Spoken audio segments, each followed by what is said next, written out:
Baiklah, saya akan menjawab pertanyaan soal pertama, yaitu maksud dari pernyataan tersebut, yaitu kita harus beradaptasi dengan perubahan, yaitu dengan melakukan perubahan besar dan peningkatan terhadap manajemen strategi organisasi yang kita jalankan, agar kita bisa mengikuti perubahan secara efektif selama masanya. Dan kita perlu beradaptasi dengan perubahan serta mendapat jawaban dari pertanyaan manajemen strategi berikut, yaitu apa jenis bisnis yang kita jalankan, apakah bisnis ini di bidang yang tepat, apakah kita harus membentuk kembali bisnis baru, dan yang terakhir, strategi bisnis apa yang harus kita kejar dalam bisnis ini.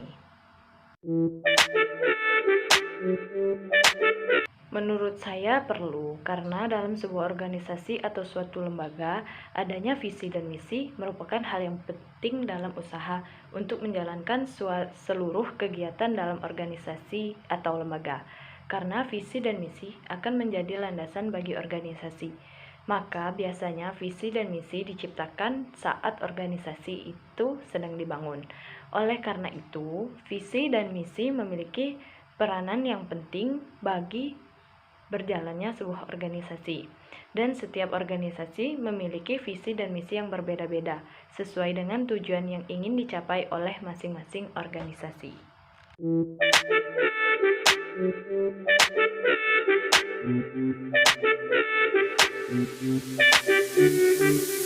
Proses untuk mendapatkan suatu peluang dan ancaman yaitu dengan menggunakan sebuah teknik menganalisa yang disebut PESTEL analisis, yaitu yang pertama politikal atau politik. Dalam politik sudah ada yang mengaturnya. Dan yang kedua, environment atau lingkungan. Ini menjadi pengaruh perusahaan secara destinasi, yaitu lokasi di mana letak perusahaan kita ataupun kondisi pada lingkungan sekitarnya. Selanjutnya, sosial. Ini menjadi tambahan akan perusahaan kita dalam interaksi maupun gaya hidup. Yang selanjutnya, teknologikal atau teknologi. Perusahaan haruslah mengikuti perkembangan zaman yang ada. Dengan berkembangnya teknologi sekarang ini, maka akan selalu mengupdate informasi dan teknologi. Yang kelima, ekonomi atau ekonomi. Di dalam sebuah perdagangan terdapat sebuah aturan mengenai segi ekonomi ini, dan bagian ini harus kita pahami betul.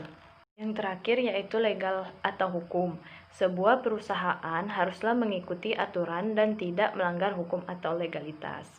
Jadi, jika terjadi ancaman besar terjadi dalam perusahaan kita dan kita merasa tidak sanggup untuk menghadapinya, lebih baik kita menghindarinya daripada menghadapinya.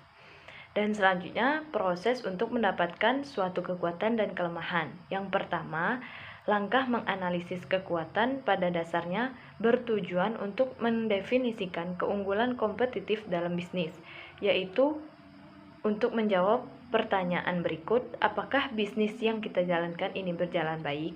Apakah bisnis kita dikenal oleh pasar? Apakah akses sumber daya yang kita miliki seperti manusia, keuangan, kekayaan intelektualnya bagus? Dan selanjutnya tujuan menganalisis kelemahan dalam perusahaan, yaitu untuk mencari titik-titik di mana perlu melakukan peningkatan, yaitu dengan menggali beberapa hal seperti apa yang tidak berjalan dengan baik pada bisnis kita, apa yang tidak disukai pelanggan dan produk atau jasa yang kita tawarkan, di mana titik-titik tekanan dalam bisnis kita, apa yang lebih baik dari pesaing kita.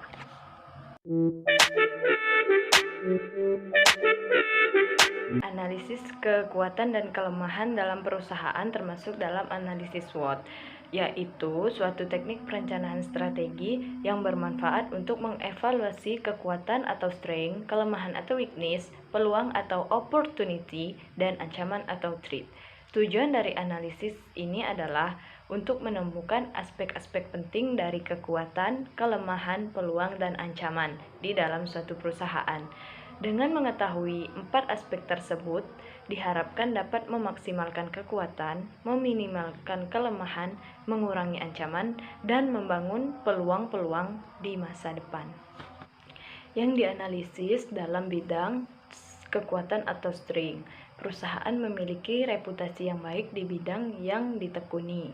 fleksibel dalam menangani kasus dan permintaan dari pelanggan, sangat memperhatikan semua permintaan serta kebutuhan pelanggan. Perusahaan memiliki biaya overhead yang rendah, maka biaya yang ditawarkan perusahaan tentunya lebih baik dari yang lain. Perusahaan memiliki respon yang cepat untuk permintaan pelanggan tanpa harus melalui alur birokrasi yang panjang. Yang dianalisis dalam bidang kelemahan atau weakness yaitu yang pertama, rendahnya kemampuan yang dimiliki karyawan pada perusahaan dalam bidang tertentu, permodalan yang masih terbatas, tidak lancarnya arus kas, dan lokasinya yang kurang strategis. Dalam bidang peluang atau opportunity yang dianalisis yaitu adanya dukungan dari pemerintah bagi perusahaan kecil dan bidang yang ditekuni perusahaan mengalami kenaikan. Dalam bidang ancaman atau threat yang dianalisis yaitu mengapa kurangnya minat perbankan untuk biaya industri yang sedang ditekuni perusahaan, perubahan strategi apa dari pesaing sehingga mengancam posisi perusahaan di pasaran, dan bagaimana perkembangan teknologi di luar kemampuan perusahaan yang terlalu cepat di pasaran sehingga mengakibatkan perusahaan terlambat dalam mengadopsinya.